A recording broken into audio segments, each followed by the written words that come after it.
할렐루야. 오늘의 말씀의 제목은 듣고 행하는 자라는 제목을 가지고 은혜를 나누도록 하겠습니다. 자, 오늘의 본문 말씀은요, 우리가 너무나도 많이 듣고 너무나도 많이 보아왔던 성경의 말씀입니다. 자, 주여 주여 부르는 자, 되게 신실한 믿음을 가진 자 같지만 정작 그 부름 가운데 행함이 따르거나 나의 어떤 진실된 모습이 보여지지 않을 때 하나님이 그런 사람들을 놓고 뭐라고 했느냐? 다 천국 가는 거 아니다. 너가 나를 안다고 나를 부른다고 했지만 나를 팔았으니 나는 너를 모른다 할 것이다 라고 엄중한 경고를 주시는 말씀이에요. 자, 우리가 교회에 왜 나오나요? 금요 철에 얘기 들으셨잖아요. 우리가 교회에 왜 나오나요? 잊어버리셨나요? 예수님을 따라 살고 예수님을 증거하기 위해서요. 우리가 구원받는 것을 확증받기 위해서요. 예수님이 나를 구원해 주셨으니까 그에 대한 감사함 때문에 나오는 거예요. 그래서 그 삶이 계속 지치고 쓰러지는 낙오된 삶이 아니라 계속 승리하고 앞서 나가는 삶이 되고자 함으로 나오는 거예요. 매주 주님의 말씀 받고 힘을 얻기 위해서. 자, 이제 다시 확실하게 얘기를 하세요. 왜 교회 다니세요? 라고 하면 나의 구원의 확신 때문입니다. 그래서 내가 주님을 증거하기 위해서 배우러 다닙니다. 이렇게 얘기하시면 되는 거예요. 자, KBS TV 프로그램 중에 보면요, 만화 영화가 하나 나오는 게 있어요. TV 동화라고 하는 이렇게 사파 그림 같은 게 나오면서 아주 아름다운 이야기를 하는 게 있는데요. 자, 섣달 금음날, 동지 섣달 금음날, 우리 뭐 하죠? 팥죽 먹어요. 그날 잠자면 눈썹이 하얘진대요. 세빈이 그런 거 겪어봤나? 안 겪어봤지? 자, 섣달 금음날 늦은 시각에 일본에서 삿포로의 메밀국수집에 10살, 6살짜리 두 아이를 데리고 중년 부인이 들어섰어요. 그리고 메밀국수 한 그릇만 시켜도 되냐고 물어보더래요. 자, 섣달 금음날 늦은 시각이면 보통 우리는 송구영신 예배를 준비할 그 시간이에요. 그 시간에 그런 일이 있었어요. 주인은 상관이 없습니다 라고 해서 그 손님을 받아들였대요. 그 행색의 초라함을 보고서 메밀국수를 그냥 오히려 한 그릇이지만 그 세 사람이 먹을 수 있을 만큼의 양을 듬뿍 담아서 주었습니다. 자, 모자간에 서로 먹으라고 서로 먹지는 않으면서 아들은 엄마 보러, 엄마는 아들 보러, 자식들 보러 먹으라고만 해요. 자, 그런 모습을 보면서 참 마음이 따뜻해졌대요, 이 주인이. 그리고 매년 금음날이면 그 같은 시각대쯤 그 모자가 계속 나타났답니다. 그래서 또 똑같이 그렇게 대접을 했대요. 그리고는 그들의 대화를 들어보니까 남편은 교통사고로 일으켜서 죽었어요. 교통사고를 당한 게 아니라 교통사고를 일으켜서 죽고 부상자가 8명이 있었는데 그 부상자 8명에 대한 피해 보상을 해주느라 하루하루를 벌어서 하루하루를 근근히 먹고 살아야 되는 상황이었던 겁니다. 식당 안주인은 그 그릇 한 그릇의 가격에 그냥 우리 3그릇 줍시다라고 했대요, 부인이. 그러나 식당 주인은 오히려 그 사람들의 마음에 상처가 될 수 있으니까 그거는 아니다. 그냥 우리가 한 그릇 값만 받고 한 그릇을 주되 듬뿍 주자. 그렇게 했대요. 자, 같은 방법이잖아요. 그죠? 사람에게 베푸는 방법은 같은 방법이에요. 그러나 어떤 생각에서 내 위주의 3그릇이 아니라 그 사람 위주의 듬뿍 들어가면 한 그릇이었다는 거예요. 우리가 여기서도 그 주인의 마음에 배려심이 보이는 거죠. 이게 바로 하나님의 사랑인 것입니다. 식당 안주인이 그렇게 했는데 식당 바깥 주인은 또 오히려 그렇게 했어요. 한 그릇을 주는 걸로 매년마다 그렇게 한 번씩 나타나면서 매일 오는 것도 아니고 1년에 한 번씩 섣달 금음날 그 시간대만 나왔는데 어느 때인가부터는 그 사람들이 오질 않더래요. 그러니까 식당 주인이 금음날만 되면 궁금해질 거 아니에요, 그죠? 무슨 일이 났나? 그래서 그런데도 불구하고 그 자리를 예약석으로 두고 비워뒀답니다. 식당 주인이 이제 비워뒀는데 어느덧 세월이 지나서 그냥 잊혀질 때쯤 되니까 그 장성한 두 아들을 데리고 그 부인이 다시 나타났어요. 큰 아들은 의사가 되었고요. 작은 아들은 은행원이 되었답니다. 둘 다 돈 잘 버는 직업이에요. 축복 받은 거죠. 열심히 살았다는 증거입니다. 이 작품이 유명해진 이유 중에 하나는 그 내용이 실화였어요. 자, 우리는 이게 한 그릇의 우동이라는 이야기로 해서 우리나라에서는 발표가 됐지만 사실 이건 일본에 있었던 실화입니다. 우리나라에서는 우동이라고 했지만 일본 삿포로 지역에 그 추운 겨울 눈 많이 내리는 북해도 일본 땅도 맨 위쪽 우리나라보다도 더 위쪽이니까 북한의 사한이죠. 하바롭스크하고 거의 같은 위치거든요. 되게 춥잖아요. 거기에서 있었던 실제 이야기였어요. 자, 1998년이요. 저도 이때는 일본에 가 있었거든요. 98년 북해도 출신의 작가 구리 료헬이라고 하는 그 사람이 쓴 메밀국수 한 그릇이라는 이야기였습니다. 자, 이게 방송을 탔고요. 산케이 신문의 4일면에 머리 기사로 나기 시작하면서부터 텔레비전, 라디오는 물론 영화까지 만들어진 거예요. 이게 온 일본 국민을 눈물바다로 만들어놨어요. 자, 우리가 흔히 말하는 일본은 되게 선진국이고 부자 나라예요. 그러나 국민은 되게 가난해요. 그거 이해가 안 되죠. 나라는 부자인데 국민은 가난해. 우리나라도 그렇게 가고 있죠. 자, 우리나라 요 근래 또 하나 일본을 따라가는 게 하나 있습니다. 5평, 6평만 되면 집을 줘요. 어떻게 5평, 6평? 5평, 6평이면 한 요거 이렇게 똑 잘라서 요 공간 정도? 그거밖에 안 돼요. 근데 거기다 집을 줘요. 4층, 5층. 그러면서 한 가정이 삽니다. 요즘 그런 뭐라 그러더라? 작은 땅에 짓는 집이라고 하던가요? 그렇게 해서 서울 시내 단독주택 하나 헐어봐야 아무것도 못 하잖아요, 사실은. 그런데 거기다가 4층, 5층짜리 집을 짓습니다. 요즘 또 우리도 그걸 따라가요. 거의 모든 주간지와 월간지에서 특집을 다루고 이 이야기를 대서특필을 했어요. 그런데 6월 2일자에 98년 6월 2일자의 사진 전문 주간지에 이 소설을 쓴 작가 구리 료헤이 씨 정체가 밝혀지기 시작했습니다. 감동의 물결이 참으로 확 던져버렸죠. 어느 날 갑자기 유명 인사로 등장하여 일본 전국으로 유명해졌던 이 작가의 원 본무속을 그 모습을 본 메밀국수 실제 주인이 화가 난 거예요. 그 작가의 더러웠던 행실 때문에. 그 작가가 어떤 사람이었냐면 그 작가의 더러운 과거와 사기 행각을 폭로해버렸어요. 자, 모든 것이 다 뒤집어졌습니다. 원래는 유리 공장에 유리를 만드는 공장이 뜨내기 인부였어요. 뭐 일을 하다가 그만두고 언제 몇십 년씩 일을 하는 그런 사람들이 아니라 뭐 조금 일하다가 힘들면 나가버리고 하는 이런 뜨내기. 자신을 북해도 대학의 의학부 출신이라고 속이고 또 여기저기 떠돌면서 살다가 이 메밀국수 집에 얹혀 살게 되었어요. 나중에는 자기를 의사라고 속였어요. 얼마나 겁이 없는 거예요. 의사는 보통 지식을 갖고 있는 게 아니라 의료 지식도 가지고 있어야 되는데 뭐 악가진기라 그러나요? 그 빨간 약 하나 발라주고 의사라고 할 수는 없잖아요. 그러면서도 불구하고 모든 일에 자기가 의사라고 당당하게 거짓말을 하고 살았던 거예요.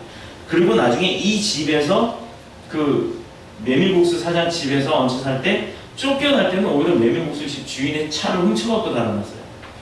이랬던 사람입니다. 한편의 글을 통해서 전 국민을 글재주를 통해서 감동시켰지만 작가 자신의 삶은 법과 국민의 심판을 받아야 마땅한 그런 사람이었어요. 그래서 이 눈물의 메밀국수가 일시적으로는 1억 2천만이라고 하는 일본 인구를 감동시켰지만 결국은 분노의 메밀국수로 바뀌게 되었던 겁니다. 이 작가는 그 이후로도 이번엔 절간을 돌아다니면서 중스님으로 사기 행각을 벌리다가 결국은 형무소에 갇히게 되었다고 하는 이야기가 있습니다. 예수님이 산상수훈이라고 하는 그 산에서 들에서 모여서 사람들에게 설교를 했던 집회를 통해 그 산상수훈을 통해서 우리에게 하시는 말씀이 뭐죠? 사람이 무엇을 믿는가에 초점을 맞추신 것이 아니라 무엇을 행하는가에 대한 초점을 맞추셨다는 거예요. 우리는 당연히 그래요. 뭐 중이 스님이 부처를 믿는 것과 또 크리스찬이 하나님을 믿고 예수님을 믿고 성령님을 믿는 것과 무엇이 다르겠어요?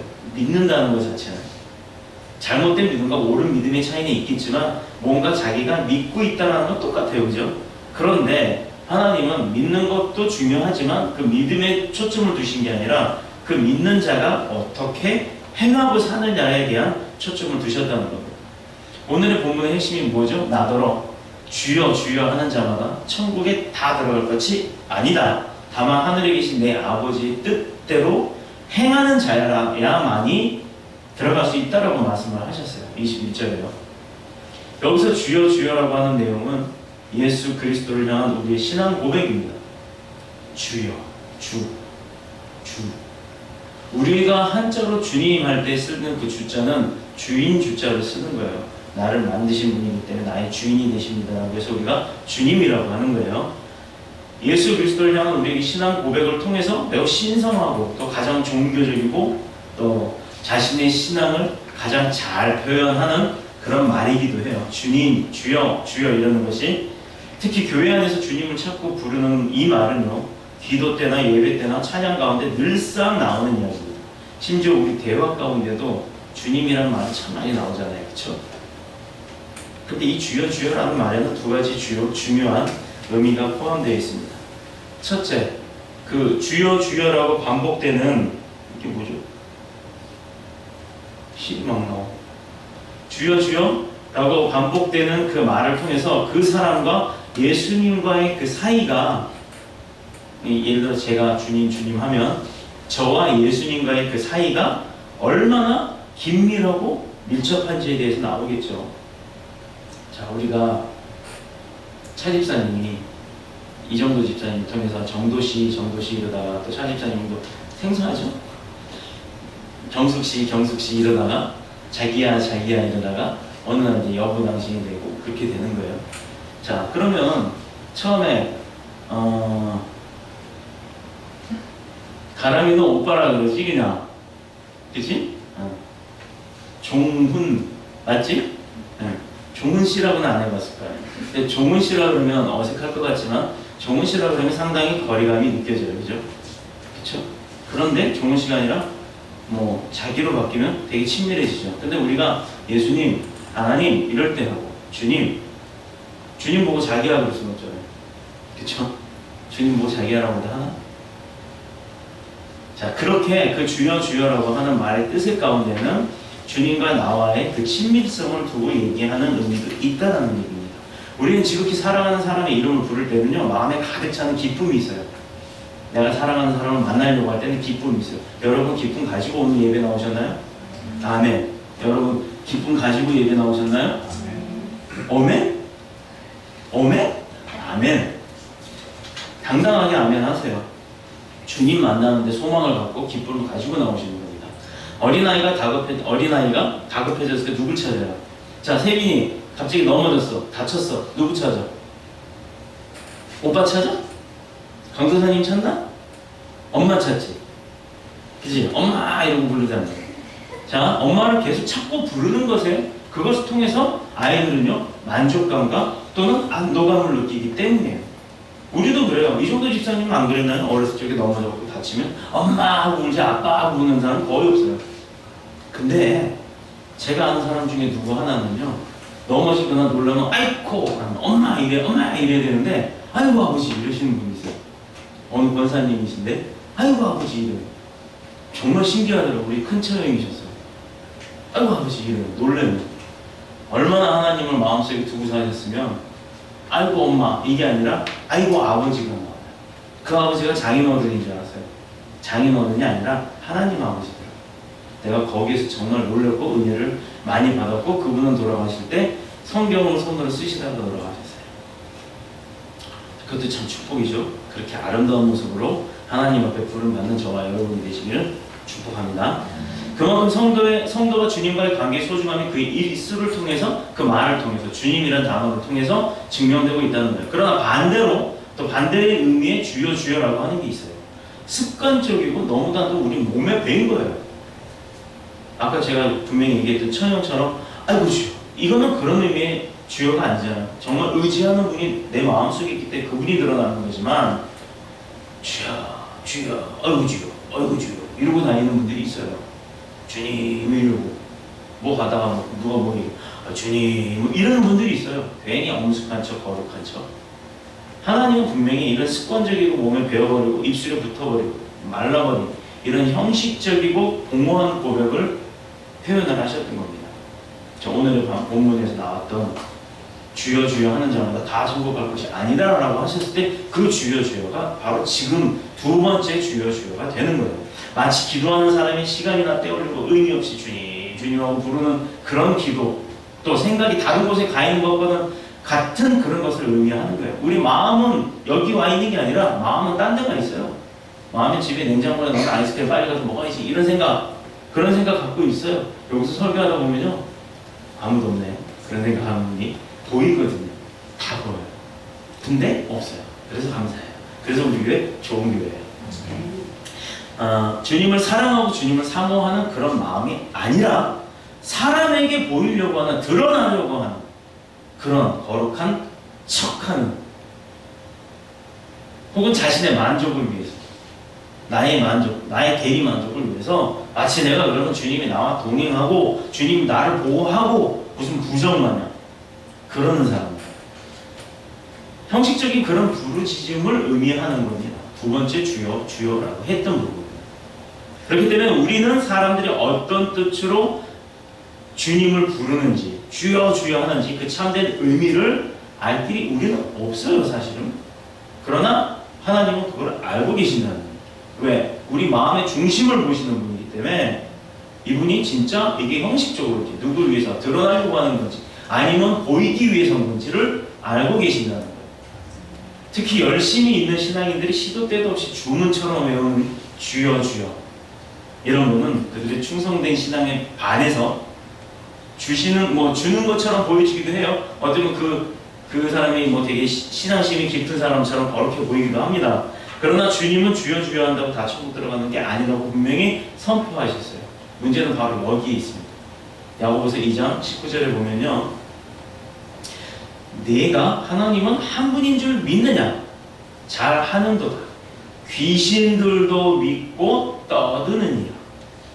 자, 귀신이 뭐죠? 마귀가 뭐죠? 사탄이 우리를 나락으로 실족시키고 실망하고 우리를 빛에서 어둠으로, 죽음에서 생명에서 죽음으로 이끌어가는 게 사탄이고 마귀고 귀신이라고 했잖아요. 근데 분명히 이 말씀 가운데 보면 네가 하나님이 한 분인 줄 아느냐? 그런데 잘하고 있다. 근데 귀신들도 믿고 떠든다고 했어요.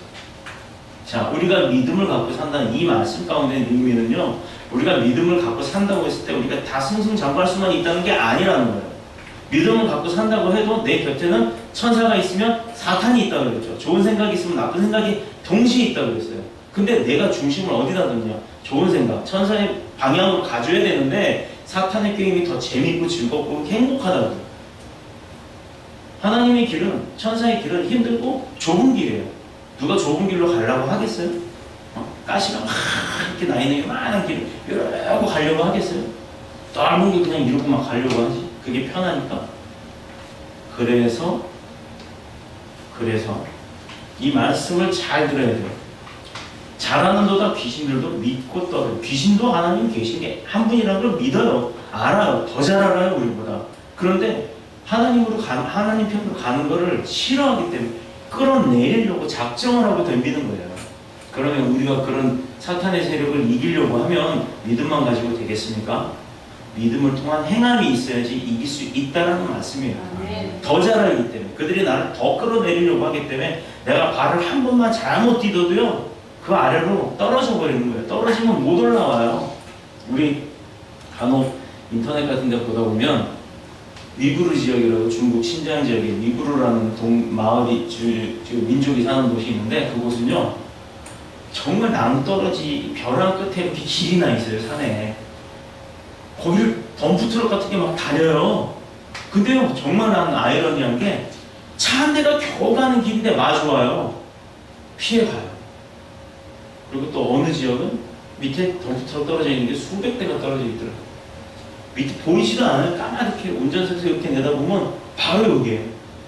이런 길을 우리가 간다고 생각해 봅시다. 이쪽은 벽이고 이쪽은 낭떠러지고 폭은 요만하고 가다가 실수 조금만 하면 그냥 떨어지는 거예요.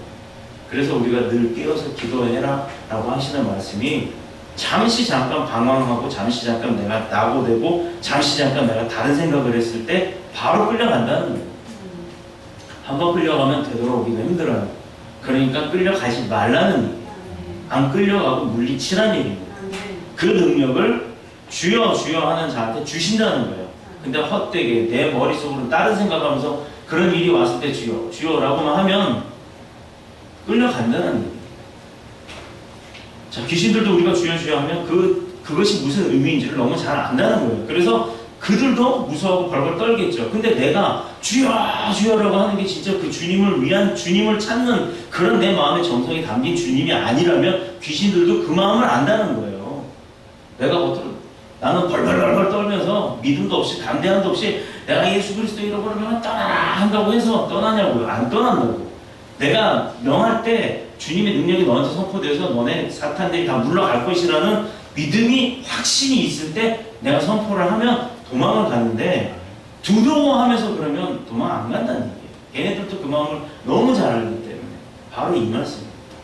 이게 바로 우리 삶 가운데 행실로, 행함으로 이루어져야 되는 부분이에요. 이것을 주님이 원하시는 거예요. 사실 우리의 입술도 예수 그리스도를 우리를 의의 주로 고백하지 않아도 그는 모든 생명과 모든 만물의 주인이 되시기 때문에 사실은 우리를 사랑하는 그 마음은 변함이 없는 분이에요. 그는 모든 생명과 모든 만물의 주가 되시기 때문이죠. 나도 그 만물 중에 하나니까. 우리도 그렇죠. 우리가 믿든지 믿지 아니하든지에 상관없이, 심지어 마귀가 예수님 존재를 어떻게 알고 있든지에 관계없이 그분은 창조주 하나님이시라는 게 변함이 없다는 거예요. 그래서 우리의 주인이시라는 것도 변함이 없다라는 거예요. 자, 우리를 강아지에 비유하긴 좀 뭐예요. 근데 비유를 할게요. 우리가 강아지라는 것이 아니라, 강아지 한 마리가 있어요. 너무 예뻐요. 사람도 잘 따라요. 근데 나는 강아지 살 돈이 없어요. 그 강아지 좀 뺏어보고 싶어요. 내가 키워보고 싶어요. 근데 주인이 딱 목줄을 쥐고 들고 다녀요. 아니, 이렇게 끌고 다녀요. 그러면 그거 강아지 데려올 방법이 있나요? 없죠. 데려올 수 있어요. 주인을 때리고 가져오나요? 주인이 있다만 해요. 한 2m 되고 막 골리앗 같은 사람이에요. 얼굴도 험상하고 주먹도 내 얼굴만 해요. 이 주먹 한 방 맞으면 그냥 나가 떨어질 것 같아요. 그런 사람이 끌고 다니는 강아지 뺏어올 수 있나요? 몰라요. 집사님 같으면 할 수도 있을 것 같아. 못해요. 그래요. 그렇게 단단한 주인이 갖고 있는 소유물은 누가 뺏어가려고 해도 뺏어갈 수가 없어요. 근데 그 주인이 잠깐 한눈을 팔거나 다른 짓을 했을 때, 잊어버리고 있을 때, 잊혀진 존재가 됐을 때는 데려갈 수가 있잖아요. 그렇죠?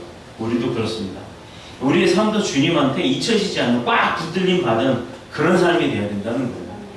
잠깐 내가 주님을 실망시키고 주님을 미워하고 저주하고 이러는 바람에 내가 주님과 관계가 끊어져서, 이 줄이 끊어져서 주님만 하고 나하고 소원한 관계가 됐을 때 나는 바로 끌려간다는 얘기예요. 언제든지 호시탐탐 기회만 노리는 게 사탄이기 때문입니다. 그러므로 주라고 고백하는 것이 가장 중요한 것이 아니라, 우리가 주님이라고 고백하는 그분 앞에서 어떠한 행동을 하고 있느냐가 중요하다는 거예요. 우리 속담에 화장실 갈 때가 나올 때가 다르단 말이 있어요. 다들 그 말이 무슨 뜻인지 아실 겁니다.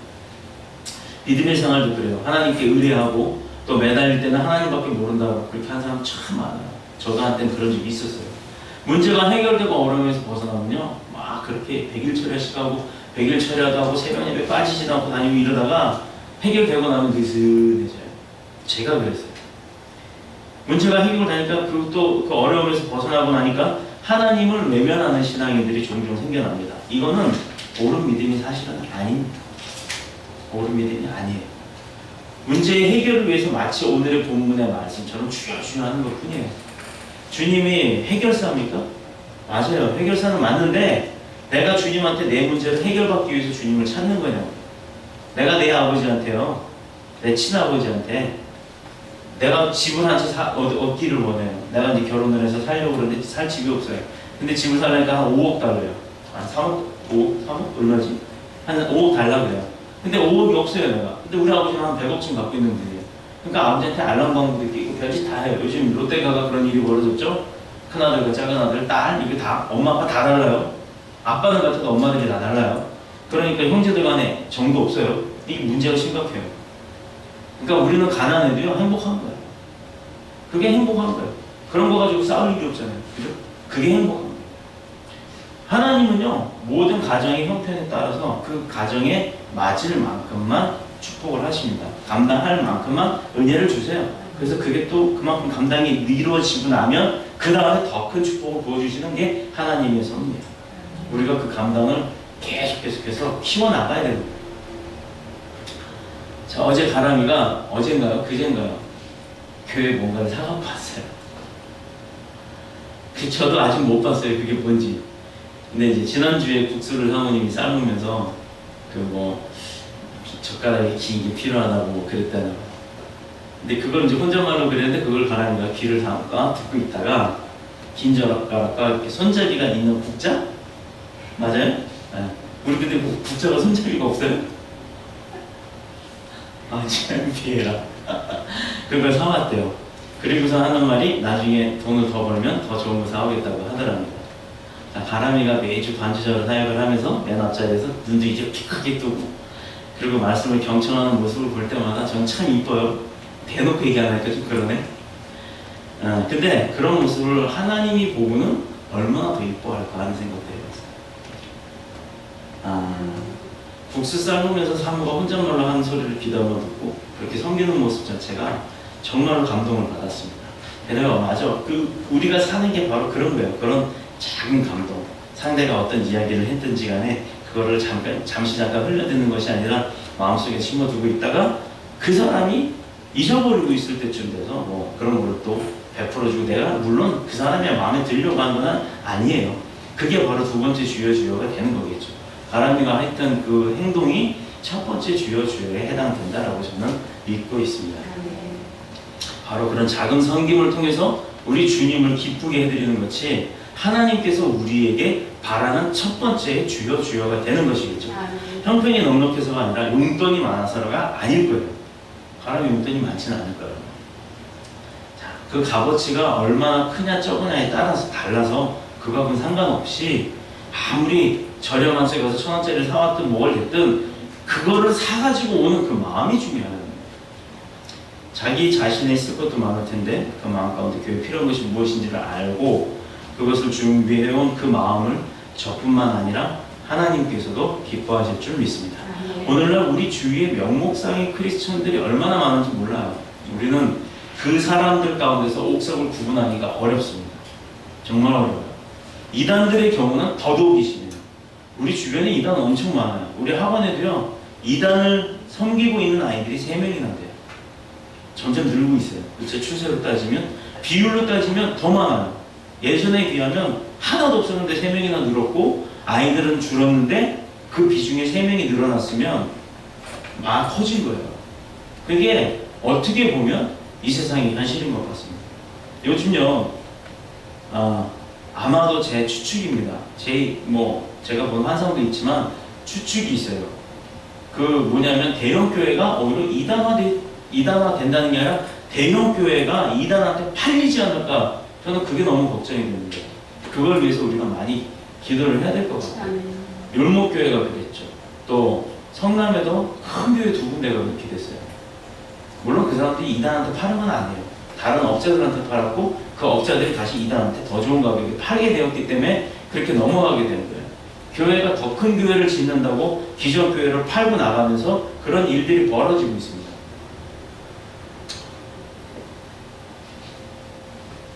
근데 주님께서요 그런 모습을 과연 기뻐하실까요? 우리도 별로 보기엔 마음이 안 좋은데 우리 마음도 안 좋으면 하나님도 안 좋으실 거라는 얘기예요. 그런데 주님은 오늘 본문을 통해 중요한 사실 한 가지를 밝혀주셨어요. 내 아버지의 뜻대로 행하는 자가 천국에 들어갈 수 있다는 것입니다. 과거 유대인들은 자신들이 하나님의 자녀요 또 구원받는 천국 백성이라고 어떻게 해요? 확신을 하고 살았대요. 다시 말하면 유대인으로 아브라함의 혈통, 우리 북한에는 백두 혈통 따지잖아요. 우리는 아브라함의 혈통을 따지는 겁니다. 여러분도 아브라함의 혈통 가운데 한 자녀예요. 믿음의 자녀, 한 가족이기 때문에. 다시 말하면 유대인으로 아브라함의 혈통이라면 누구나 다 구원받는다라고 생각을 하고 사는 게 지금 저기 있잖아요. 이란, 이라크, 사우디아라비아, 시리아 이 지역에 사는 사람들 지금 그러고 사는 거예요. 오늘도 교회 등록을 하고 세례와 직분이 있어서 열심만 내고 있으면 다 천국에 들어가는 그런 보증을 받은 걸로 착각하는 분들이 상당히 많다는 겁니다.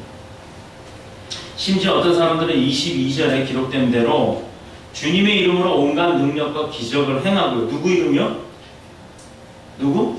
주님. 주님의 이름으로 온갖 능력과 기적을 행하고 많은 선을 행하고 있었지만 그럼에도 불구하고 주님은 그들이 다 천국에 들어가는 것이 아니라고 말씀을 하고 계시잖아요. 어떻게? 열심히 나는 봉사하고 섬겼는데. 그러면 그렇게 섬겼는데도 못 들어간다고 하는데 안 섬기면 더 못 들어가겠죠. 근데 어떻게 섬겨야 되느냐가 중요한 거예요. 모양이 중요한 게 아니라는 얘기예요. 명목상의 크리스천의 불행이 바로 여기에 있는 것입니다. 자신은 구원받은 하나님의 자녀라고 철두철미하게 생각하고 믿었지만 그 삶의 행위 속에 하나님의 뜻이 하나도 없었다면, 하나님의 뜻이 하나도 없었다면 하기 싫은 거 억지로 나와서 한다니까 내가 권사인데 안 할 수도 없지. 에이 내가 집사인데 안 할 수 없지. 에이 가자. 그냥 대충 있다가 대충 하다가 에이 슬쩍 빠져가자. 이런 마음이 있었다면 그 일을 하는 거나 안 하는 거나 똑같다는 얘기입니다. 사도 바울이 그렇게 복음을 위해서 희생하고 수고하면서도 그의 마음 가운데 떠나지 않았던 고민이 있었어요. 고린도전서 9장 27절에 보면요. 내가 내 몸을 쳐 복종하게 하노니 내가 남에게 전파하는 자기가 도리어 버림될까 두려워함이라. 내가 내 몸을 쳤대요. 내가 내 몸을 쳤대요. 안 아파요? 이거 내가 치면 안 아픈가? 하여튼 쳤다는 얘기는 엄청 세게 때렸다는 얘기죠. 자기 몸을 학대했다는 얘기예요. 자기 몸을 힘들게 했다는 얘기예요. 내 몸 힘들어 가면서 일을 했다는 거예요. 자, 기쁨 가지고 일을 하면 힘든가요? 안 힘들어요. 내가 좋아하는 일을 하면 힘들지가 않아요. 근데 내가 하기 싫은 일을 하면 힘들어요. 바로 이 말입니다. 내가 남에게 내가 열심히 복음을 전파하고 다녔어요. 내 몸을 힘들게 하면서. 근데 이게 진짜 주님의 뜻이었나? 근데 내가 선지자라는 것 때문에 나의 모습을 드러내려고 그런 거 아니었나? 본인이 이런 딜레마가 있었다는 거죠. 그것은 뭐냐? 자기가 도리어 버림될까 두려웠기 때문에, 확신을 갖고 하지 않았기 때문에, 그 이후에 예수님을 만난 이후에 바뀌었지만 그 전에는 그랬다는 얘기예요. 12제자로 살았을 때 주님이 옆에 있을 때는 내가 너 가서 전해라 라고 했는데도 내가 가기 싫다 어까지 가서 알았어요 하고 이런 식으로 갔다는 얘기예요. 기쁨으로 가지는 않았다는 얘기예요. 그는 많은 지역을 돌면서 전도하고 교회를 세우고 많은 사람들을 제자 삼았고 또 남들이 따라오지 못할 능력과 은사를 통해서 그 소유한 그 3층 천국까지도 경험했던 사람이에요. 2000년 기독교 교회사 중에 사도 바울처럼 이렇게 헌신하고 주님을 뜨겁게 사랑했던 사람이 또 있습니까? 없잖아요. 그런데도 그는 자신이 주님께 버림당할까를 두려워했다는 거예요. 그래서 버림당하지 않기 위해 자기가 자기 몸을 채찍질하듯이 쳐서 주님의 말씀에 자기는 옥종시켰다고 합니다. 저와 여러분이 지금 이 모습으로 지금 이 상태로 이 믿음의 길을 계속해서 간다면 틀림없이 구원을 받을 수 있다고 생각을 하십니까? 아멘. 아멘? 아멘. 과연 지금의 삶, 이 모습이 주님의 제자로서 모습이 부끄럽지 않다고 생각하시는 분이 있어요? 다 생각해야죠. 그렇게 부끄럽지 않다고. 저는요 설교 때 직설화법을 잘 안 써요. 돌려요. 잘 생각하셔야 돼요. 조시면 제가 이 대답에 아멘 하면 안 되는데 아멘 하시는 분 나온단 말이에요. 그래서 우리 교회는 아직까지는 그런 분이 없어서 행복합니다. 자, 우리 그 본문의 말씀 통해서 오늘 자기 자신을 주님 앞에 세워야 된다는 거 배웠죠. 내가 내 자신을 주님 앞에 나를 쳐서라도 세워야 된단 말이에요. 안 그러면 천길 만길 낭떠러지로 끌려간다니까요. 이유가 뭐냐? 주님은 23절에서 내가 너희를 도무지 알지 못하니 불법을 행하는 자들아 내게서 떠나가라 쫓아내셨다니까요. 아들, 딸이 아버지한테 속삭이면 너 나가! 그런다고. 그렇다고 진짜 보따리 싸갖고 나가나요? 에? 머리 크면 나가요. 머리 크면 보따리 싸갖고 나가요. 지 갈 때 있다고. 치구네 집 가서 개기고 막 이래요. 개긴다? 개기가 진짜 막 민기적거려요. 그러면 그거 안 들어오나요? 들어와요 또. 그렇고 왜? 그러면 안 나가고 무릎 꿇고 비고 용서하고 막 이랬다 그러면 용서를 구한다 그러면 용서해주고 그걸로 끝날 걸 짐 싸들고 나가봐요. 지승질 부린다고. 그러면 더 혼나는 거예요. 바로 이것이 명목뿐인 크리스천의 결과이기 때문에 자 귀신을 쫓아내도 천국에 못 들어갑니다. 멋들어진 신앙 고백을 통해서 들어갈 수가 없어요. 아무리 열심을 내고 많은 희생을 치러도요, 아무리 열심히 전도한다고 해도요, 그것만 가지고는 천국에 들어갈 수가 없습니다. 22절에 그날이 무슨 날이에요? 언덕 위에 뭐 이거 그 노래 알아요? 그 노래? 나 그것까지도 몰라. 언덕 위에밖에 모르는구나 그 노래를. 자, 그 날이 무슨 날이죠? 네, 마지막 때입니다. 마지막 최종적인 심판의 날을 의미합니다. 주님은 그날에 불법을 행하는 자들아 내게서 떠나가라 라고 하셨어요. 그렇다면 주님은 무엇을 가리켜서 불법이라고 했나요? 그 불법이 뭐죠? 그렇습니다. 하나님의 뜻대로 행하지 않는 모든 행위를 말하는 거예요. 하나님이 원치 않는 행위, 하나님이 하지 말라고 한 걸 하는 걸 불법이라고 하는 거예요. 한마디로 말해서 불순종을 의미하는 겁니다. 자신의 뜻은 있어도, 자신의 고집과 자신의 철학은 있어도 주님의 뜻이 없는 사람, 그나마 다행인 게 우리 교회에 아무도 그런 분이 없어요. 정말 주님 하면 눈물부터 왈칵 쏟아지는 그런 주님을 너무나도 사랑하는 그런 저와 여러분들이 되셔서 너무나도 감사합니다. 귀신을 쫓아내고 큰 능력을 하고 많은 감동을 주는 설교를 하고, 저도 마찬가지라는 얘기예요. 남을 위해, 교회를 위해 자기 몸을 내어서 불사르고 헌신을 하고 희생을 치른다 하더라도요, 주님의 뜻이 없다 그러면 결국엔 주님께 버림을 당하고 말 것이라는 것이 오늘의 말씀의 교훈인 것입니다. 그렇다면 오늘부터 우리는 어떻게 해야 됩니까? 과연 우리가 이대로 신앙생활을 이어간다면 우리도 버림당할 수도 있다는 얘기예요. 자칫 잘못하면, 순간 우리도 헷가닥하면, 순간 우리가 방심을 하면, 순간 우리가 A라는 마음을 가진다면. 그래서 본문은 우리에게 귀중한 말씀을 오늘 이렇게 주시는 거예요. 그것은 주님의 건축의 비유를 들어서 지혜로운 사람과 어리석은 사람의 이야기를 소개해 주셨는데요. 24절을 한번 볼게요. 그래서 듣고 행하는 자는 지혜로운 자이나 듣고도 행함이 없는 자를 어리석은 자. 듣고 행하는 자는 어떤 사람? 지혜로운 사람. 듣고 행함이 없는 자는 어리석은 자. 우리가 맨날 그러죠. 하나님 뜻이 무엇인지 알기 위해서 우리에게 지혜를 허락해 주시옵소서라고 그래요. 근데 우리 마음 가운데 감동도 오고요, 느낌도 오고요, 환상도 오고요, 꿈도 왔어요. 근데 행하지 않아요. 그러면 기도가 의미가 없잖아요. 나에게 지혜를 허락하소서라고 했지만 지혜를 받는 방법과 행함을 다 보여주시고 알려주셨는데도 안 하니까, 하지도 않고 지혜 달라고 그러고, 복권도 안 사고 1등 되게 해달라고, 로또 1등 되게 되려고 막 기도하면 뭐예요? 복권도 안 사고. 그렇다고 또 오늘 가시면서 복권 사지 마세요. 5,000원이 아깝습니다. 그렇다면 이 지혜로운 건축자와 어리석은 건축자의 다른 점은 무엇이죠? 우리는 이 내용을 통해서 우리 자신이 어디에 속한 사람인지를 분명히 알 수가 있는 것입니다. 먼저 지혜로운 자는요, 그 집을 어디 위에? 반석 위에 짓는다 그랬어요. 주추를 반석 위에다 놓는다 그랬어요. 자, 우리가 집을 질 때요, 땅을 파요. 기존에 집이 있던 거 헐기도 하죠. 집을 헐면 땅을 싹 치워서 평평하게 만들어 놔야 준공 허가가 나요. 준공이 아니라 기공 허가가 나요. 집을 부셔놓은 채로 쌓아놓고 허가 내면 안 내줘요, 절대. 땅을 싹 다시 평지로 만들어 놓고 보고를 해야 이제 거기다 땅에다가 집을 줘도 좋습니다라는 허락을 내줘요. 그러면 땅을 도로 파요. 파서 밑에 콘크리트 쳐요.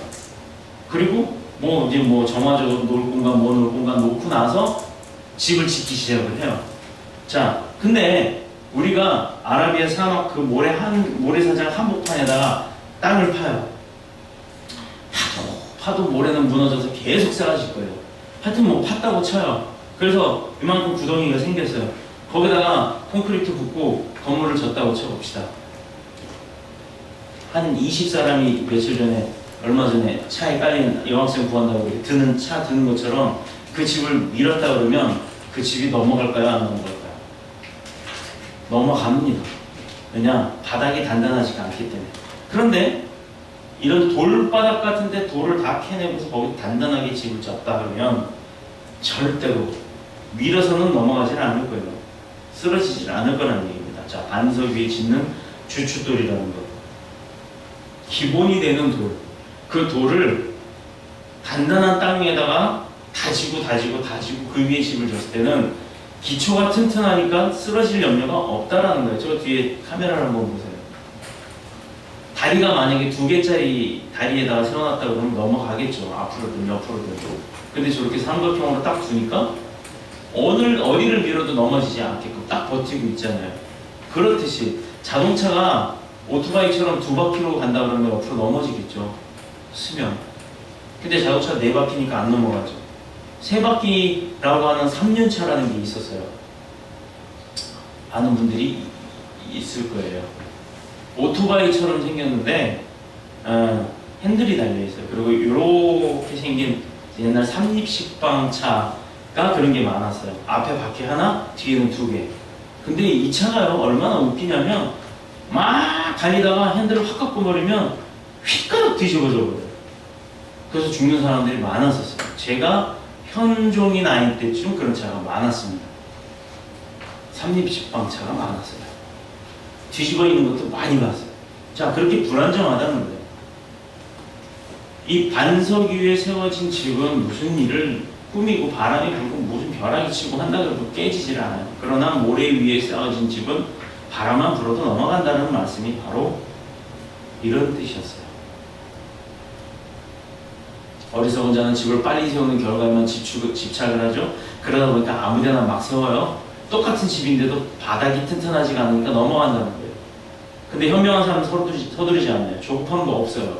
그래서 판단하고 검사하고 돌다리도 두드려보고 건너가는 것처럼 기초는 물론이고 그 집에 홍수나 바람이 견딜 수 있도록 튼튼하게 더위와 추위를 막을 수 있도록 단열까지 생활하기 불편하지 않도록 많은 것을 생각을 한다는 것입니다. 우리 주위를 둘러보면요, 어리석은 사람은 치명적인 결함이 뭔가 있어요. 그게 뭔지 우리는 알 수 있어요. 그것은 기초가 약하다는 것입니다. 무슨 일이든지요, 내가 뭐 예를 들어 피아노를 배운다 그래도 피아노 기초가 튼튼해야, 그리고 어느 과정을 다 이수를 하고 그 과정을 다 쌓아놔야 나중에 아무 악보라도 갖다 주면 쳐요. 근데 요즘 대부분 뭐 체력이 100번쯤 하면 그만두는 엄마들 많아요. 근데 그 아이들이 나중에 한 2, 3년쯤 지나서 한번 쳐봐 다 잊어버려. 엄마들이 어렸을 때 내가 한 체력이 몇 분까지 하다가 그만두는데요, 아무것도 할 줄은 몰라요. 할 수가 없어요. 그래서 다시 오는 분들도 계세요. 이건 뭐죠? 기초를 배우다 말았기 때문에 그동안은 노력했던 시간도 다 허사가 되어버리는 겁니다. 그들은 늘 보기 좋고 내가 편하면 그만이라고 생각하는 그런 생각들을 갖고 살아요. 그래서 인생의 기초에, 신앙의 기초에, 삶의 기초에 투자를 하지 않는 것입니다. 캐스라스라 될 대로 돼요. 막 사는 거죠. 그러면서도 어리석은 사람은 자기 생각과 방법이 최고라는 생각을 갖고 살아요. 고집이 세다는 얘기입니다. 그러므로 남에게 배우려 하지 않고 실패를 해도 재수가 없어서 실패했다고만 생각을 하지 내가 뭘 잘못했지라는 분석을 안 해요. 자기 자신을 되돌아보질 않으니까 계속 실패합니다. 그러니 결국은 27절의 말씀처럼 크게 무너지고 망하고 마는 거예요. 그러나 지혜로운 사람은요, 자신의 생각과 계획을 가지고 있어도요, 남이 어떤 의견을 제시하면 먼저 그걸 들어요. 그래서 자신의 생각과 견주어서 비교를 해봅니다. 그래서 좋은 게 있으면 취해요. 나쁜 게 있으면 떨어뜨려요. 내 계획 가운데도 그 사람 얘기를 듣다 보니까 내 계획이 틀린 게 있다 그러면 하기 이전에 이미 빼버린다는 얘기입니다. 돌다리도 두드려보고 걷는다는 얘기예요. 참 믿음의 사람은요, 내 생각과 내 계획과 내 방법을 고집하지 않아요. 내가 이게 옳다라고 생각을 했지만 이야기를 듣고 상황을 보니까 이게 아닌 거예요. 그러면 과감하게 버리고 바꿀 줄을 아는 사람이라는 얘기입니다.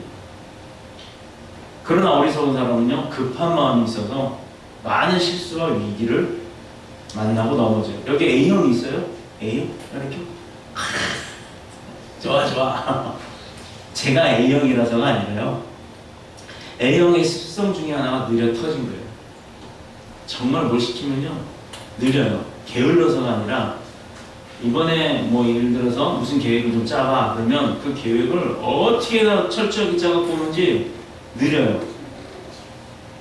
오늘 저녁까지 그거 다 해줘 이래도 그게 오늘 저녁까지 안 나와요.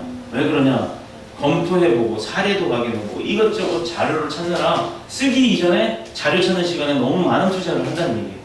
그렇게 여러 자료를 비교하고 검토해서 만들어낸 결과니까 실수할 가능성이 적다는 얘기입니다. 감동할 만한 글과 말과 감동할 만한 말과 글에는요, 그에 따른 행함과 삶이 있어야 하는 것이에요. 어리석은 사람은 자기가 원하는 것만 해요. 그러면서도 모두 자기 마음대로 하려고 해요.